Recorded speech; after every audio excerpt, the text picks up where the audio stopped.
નમસ્કાર.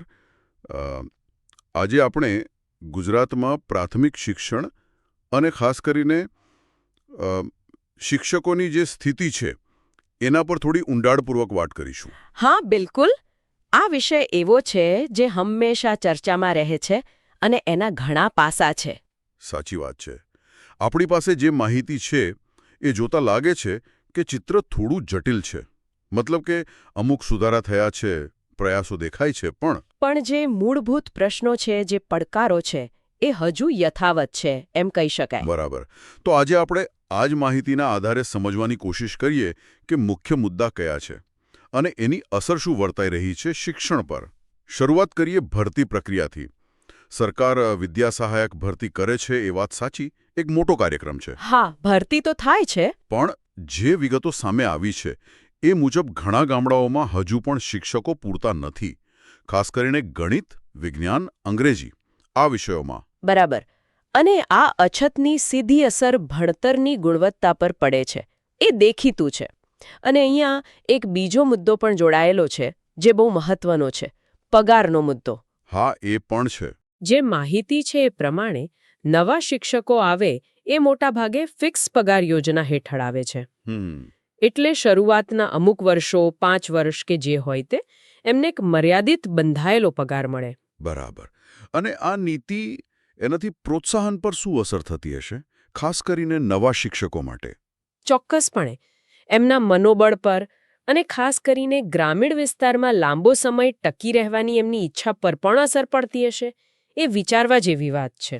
અને આ પગારની વાત સાથે જ એક બીજો મોટો પડકાર જોડાયેલો છે, જેનો ઉલ્લેખ વારંવાર થાય છે: બિન શૈક્ષણિક કામગીરી. હા, એ તો બહુ મોટી સમસ્યા છે. શિક્ષકનું મુખ્ય કામ ભણાવવાનું, પણ ખરેખર એમને કેટલા બધા કામ કરવા પડે છે.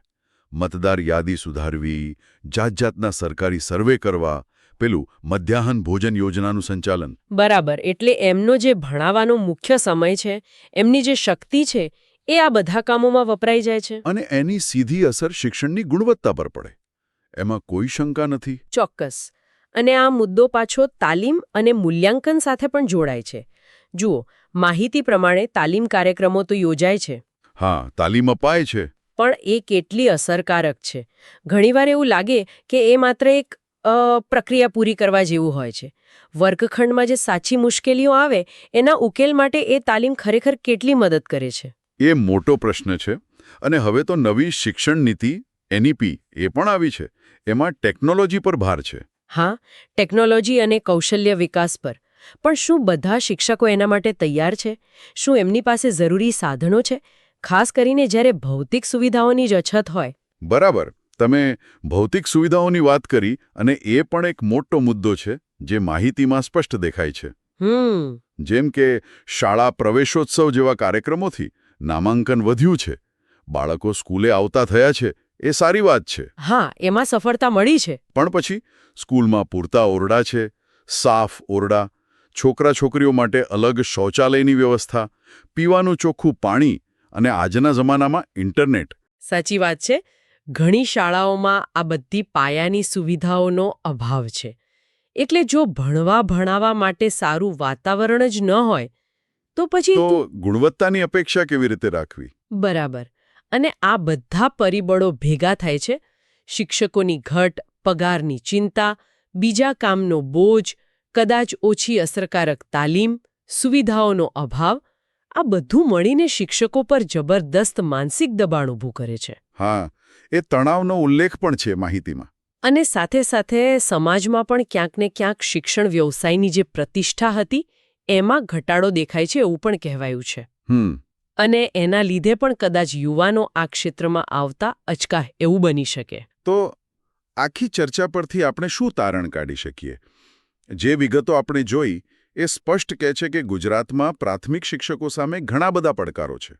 હા, ઘણા બધા. ખાલી જગ્યાઓનો પ્રશ્ન છે, પગારનો મુદ્દો છે, બિન શૈક્ષણિક કામનો બોજ ઘટાડવાની જરૂર છે, ટાઈનને વધુ વ્યવહારુ બનાવવાની જરૂર છે, અને શાળાઓમાં ભૌતિક સુવિધાઓ સુધારવી ખૂબ જ જરૂરી છે. બિલકુલ. અને માહિતી એ પણ ભાર મૂકે છે કે ખાલી નીતિઓ બનાવવાથી નહીં ચાલે, એનું સાચું અમલીકરણ થવું જોઈએ, સમયસર થવું જોઈએ. મૂળભૂત સુધારા જોઈએ. હા. જેમ કે નિયમિત ભરતી થાય, પારદર્શક રીતે થાય, પગાર ધોરણ આકર્ષક હોય, જેમાં પ્રગતિની તક હોય, શિક્ષકોને ભણાવવા પર જ ધ્યાન આપવા દેવાય અને તાલીમ એ ખરેખર શિક્ષકોની જરૂરિયાત મુજબની હોય, ટેકનોલોજીનો ઉપયોગ શીખવે પણ સાથે સાથે સંવેદનશીલ પણ હોય. જો આ બધું થાય તો જ કદાચ પરિસ્થિતિ સુધરે. હા, તો જ કંઈક ફરક દેખાય.